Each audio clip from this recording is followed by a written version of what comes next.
Ya, yang saya herannya ialah di mana peranan ahli-ahli majlis selain daripada ahli Dewan Undangan Negeri, Esko Kerajaan Negeri, ahli-ahli majlis daripada lantikan politik, daripada parti PAS, daripada parti UMNO, daripada parti PBBM dan juga daripada pihak-pihak yang lain. Yang sepatutnya mereka telah dapat menentukan dasar PBT itu sendiri, dasar-dasar dari sudut langkah-langkah tindakan yang patut diambil dan apa yang patut tidak diambil.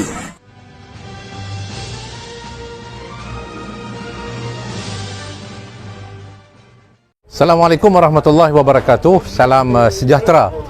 Petang ini hari Rabu 17 hari bulan Mac, saya berada di Taman Pinang Jaya di Bukit Pinang.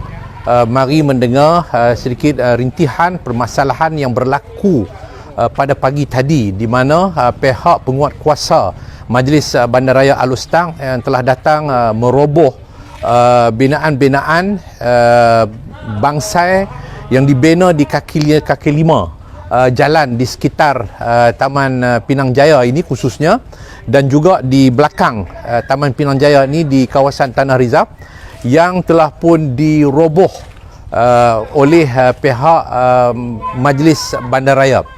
Apa yang saya nak sebut di sini ialah kenapa pihak Majlis Bandaraya dan khususnya pihak Kerajaan Negeri Kedah tidak boleh bertolak ansur atas perkara ini, sedangkan perkara ini perkara yang telah berlalu daripada 15 hingga 20 tahun yang lalu. Binaan ini telah pun ada, tidak ada masalah kepada kehidupan perhubungan masyarakat di Taman Pinang Jaya ini. Saya sering datang ke Taman Pinang Jaya ini, tidak ada masalah pun. Binaan-binaan ini sudah pun lama. Sudah berapa kerajaan tidak pernah mengambil apa-apa tindakan terhadap binaan ini. Yang jadi masalah bagi saya ialah kenapa pihak kerajaan negeri, khususnya Adun Bukit Pinang yang juga Esko Kerajaan Negeri tidak boleh menyelesaikan masalah ini, sedangkan beliau berada dalam sebahagian daripada anggota Majlis Mesyuarat Kerajaan Negeri. Sepatutnya perkara ini paling mudah untuk dibawa dan kemudian diberikan arahan kepada pihak Majlis Bandaraya untuk tidak mengambil apa-apa tindakan terhadap penduduk di kawasan Taman Pinang Jaya ini. Ini yang saya mendapat laporan daripada penduduk-penduduk di sini. Yang berhormat Adun Bukit Pinang yang juga Esko Kerajaan Negeri hanya menghantar wakil pegawai khas datang berbincang dengan penduduk di sini dan menjanji mereka akan berunding dengan pihak Majlis Bandaraya. Tetapi pihak Adun dan juga Esko tidak pernah memaklumkan apa hasil capaian yang telah pun dicapai daripada rundingan pihak Adun Esko Kerajaan Negeri dengan pihak Majlis Bandaraya. Ini bagi saya satu kelemahan yang sepatutnya bagi saya ialah Esko Kerajaan Negeri boleh mengambil budi bicara untuk berunding dengan pihak Majlis Bandaraya, khususnya pihak Datuk Bandar, untuk paling tidaknya ialah mencari jalan penyelesaian bagaimana untuk memastikan supaya binaan-binaan ini tidak dirobohkan. Ya, yang saya herannya ialah di mana peranan ahli-ahli majlis selain daripada ahli Dewan Undangan Negeri, Esko Kerajaan Negeri, ahli-ahli majlis daripada lantikan politik, daripada parti PAS, daripada parti UMNO, daripada parti PBBM dan juga daripada pihak-pihak yang lain. Yang sepatutnya mereka telah dapat menentukan dasar PBT itu sendiri, dasar-dasar dari sudut langkah-langkah tindakan yang patut diambil dan apa yang patut tidak diambil. Ini yang sepatutnya menjadi peranan kepada ahli-ahli majlis.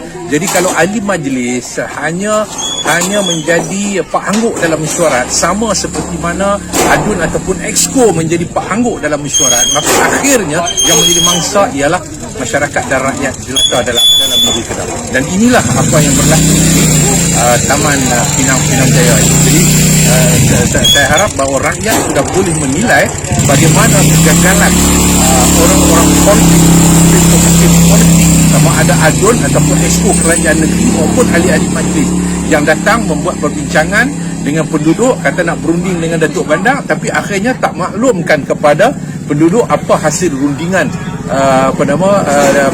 rundingan dengan Datuk Bandar. Ada pula pegawai daripada Adun bagi tahu pagi tadi seperti yang dimaklumkan kepada saya bahawa mereka kononnya telah ditipu oleh Datuk Bandar sebab Datuk Bandar kata tak payah dan sebagainya. Ini semua sebagai satu alasan untuk nak menutup kelemahan ADUN dan kelemahan Exco kerajaan negeri dalam menangani masalah yang dihadapi oleh rakyat. Ini bagi saya suatu yang sangat malang kerana saya sendiri pernah mengendalikan di Padang Tembak, Kampung Baru Padang Tembak, sehingga satu ketika pihak PKB mengambil tindakan menyaman penduduk di Padang Tembak. Tetapi apabila kami semua berada dalam kerajaan PH pada waktu itu, saya sendiri bertemu dengan Menteri Besar untuk memastikan PKB menarik balik saman terhadap penduduk-penduduk di Kampung Baru Padang Tembak di Bukit Pinang ni, dan akhirnya mereka tidak diusir keluar daripada Kampung Baru sehingga sekarang ini.